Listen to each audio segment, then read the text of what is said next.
Good morning mga kamais, at andito tayo ngayon sa ating maisan. Kung mapapansin nyo, talagang sakto yung tuyo. Ito ay 110 days ng NK6410 VIP. At talagang nakakatuwa nga, early maturing nga talaga siya, confirm. Dahil sa edad na 110 days, yung muko ng mga kamais.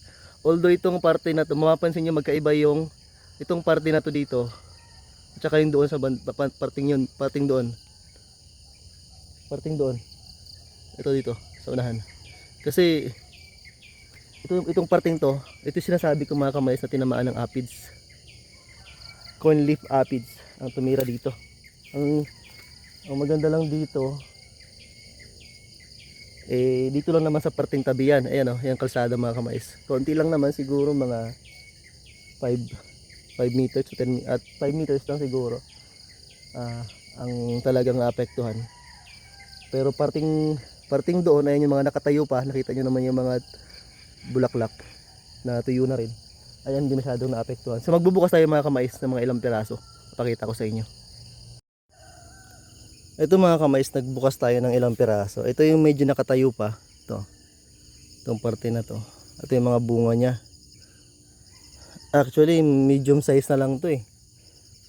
Ang gagandahan, sakto talaga yung pagka-dry mga kamais. So konting pagtutuyo na lang ito. Hindi tayo masyadong magbibilad ng matagal. Talagang dry na siya. At kagandahan dito pag sa harvester, ayan o, ay mabilis lang siyang i-harvest kasi tuyo na. So ngayon araw na ito mga kamais ang schedule natin ng pagpa-harvester. January 15 ito. So far okay naman yung size niya. Open din tayo mga kamais yung sa naapektuhan ng aphids. Ganito naman yung naapektuhan ng aphids mga kamais oh. Maliliit na lang talaga siya oh. Kumpara sa mga hindi masyadong naapektuhan. Ganito lang siya kaliliit.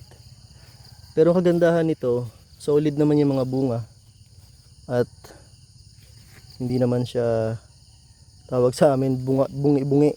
Yung ilang piraso ay hindi talaga nakakabuo yung mga butil. So mamaya mga kamais, papakita ko sa inyo, i-harvest natin to. Itong area na to dito ay 2 hectares to. Ito yung mauna nating ipapaharvest. Then siguro kung matapos ngayong araw, pero feeling ko hindi matapos ngayong araw. Bukas siguro yung iba.